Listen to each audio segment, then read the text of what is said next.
the bench is more or less in the position it should be.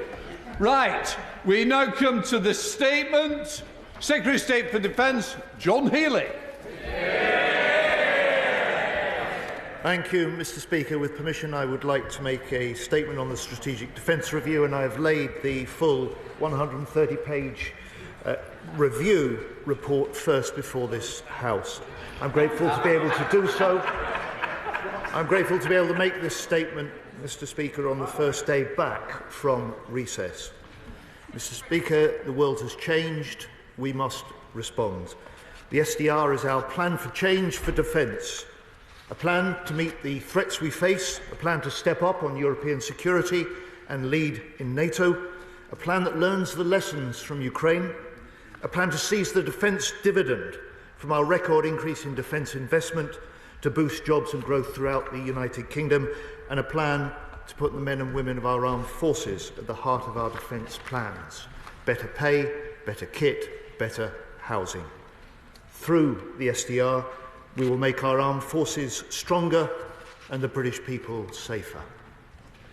And I'd like, Mr. Speaker, through you, to thank those who led the SDR. Lord Robertson of Port Ellen, General Barons, and Dr. Fiona Hill, the politician, the soldier, and the foreign policy expert, as they say themselves in their foreword. They have put in a huge effort alongside others.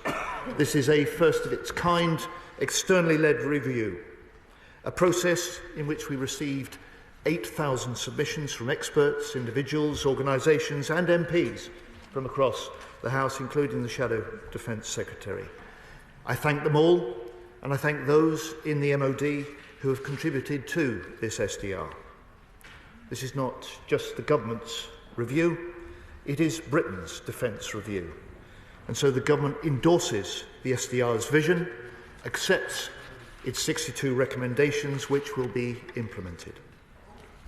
Mr. Speaker, the threats we face are now more serious and less predictable than at any time since the end of the Cold War.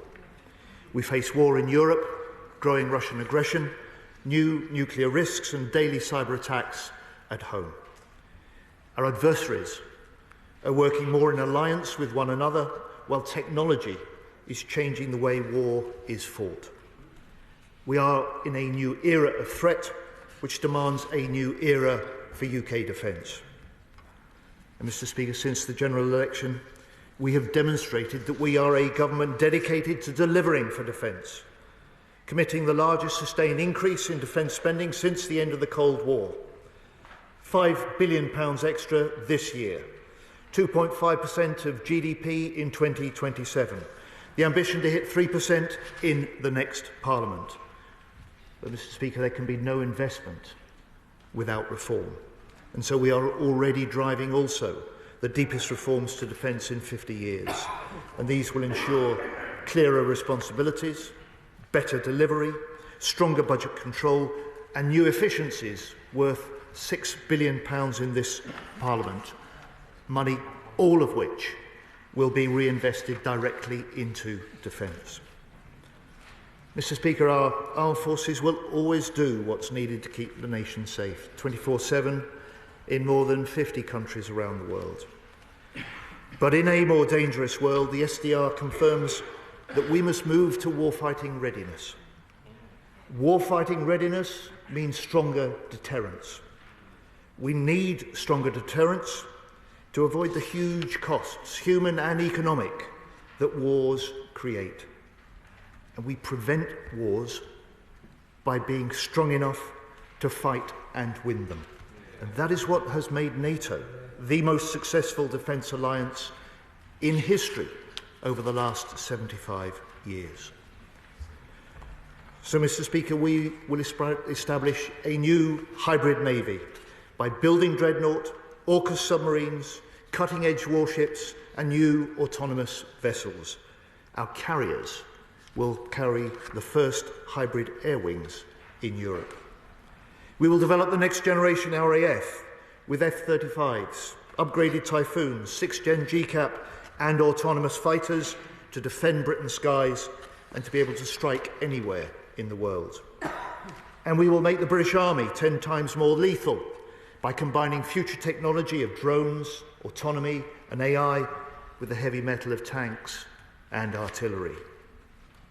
Mr. Speaker, for too long, our army has been asked to do more with less. We inherited a long-run recruitment crisis, 14 Tory years of cuts to full-time troops.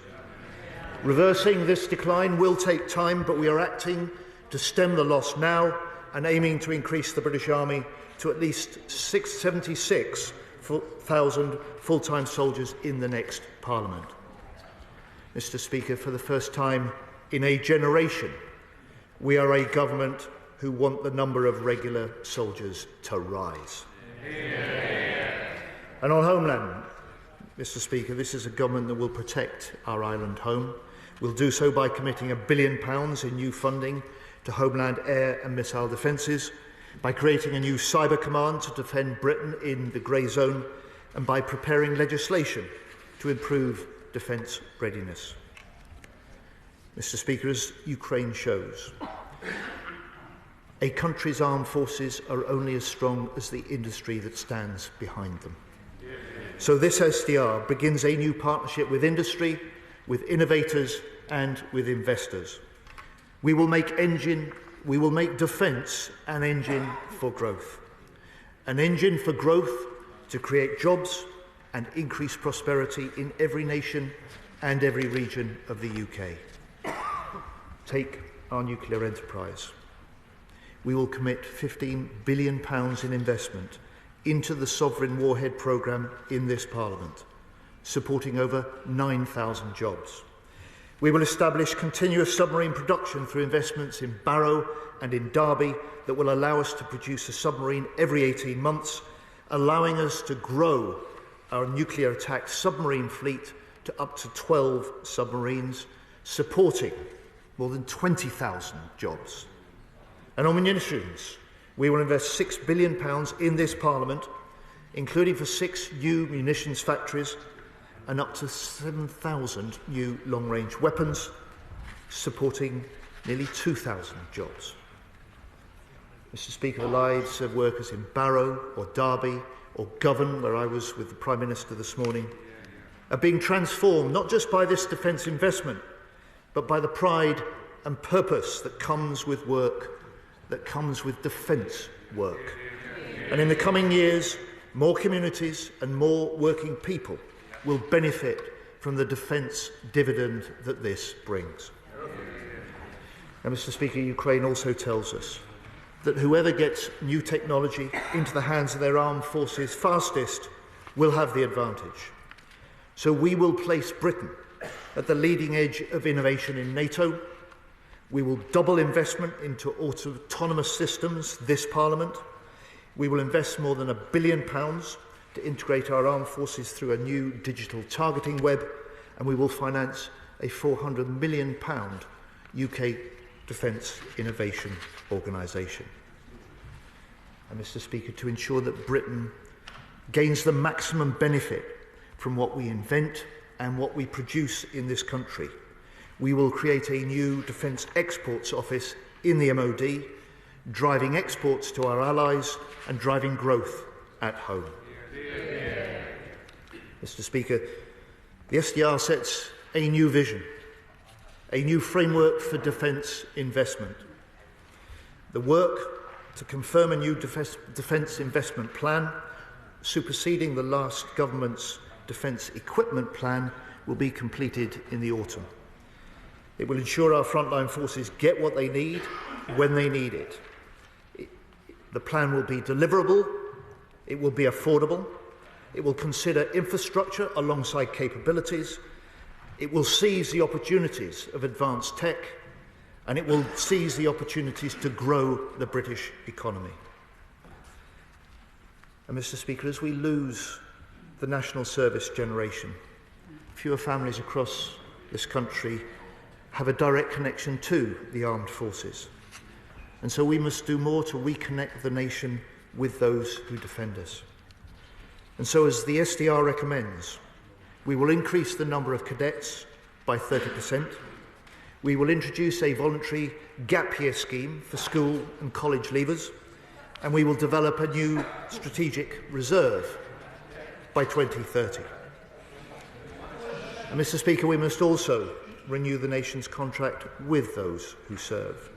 We've already awarded the biggest pay increase in over 20 years, an inflation-busting increase this year, and now I've announced we will invest £7 billion of funding this Parliament for military accommodation, including £1.5 billion of new money for rapid work to deal with the scandal of military family homes. Mr. Speaker, this SDR is the first defence review in a generation for growth and for transformation in UK defence. It will end 14 years of hollowing out in our armed forces, and instead we will see investment increased, the Navy expanded, the Army grown, the Air Force upgraded, war-fighting readiness restored, NATO strengthened, the nuclear deterrent guaranteed, advanced technology developed, and jobs created in every nation and region of this country. Mr. Speaker, the Strategic Defence Review will make Britain safer, more secure at home and stronger abroad. Shadow Secretary of State James Cartledge.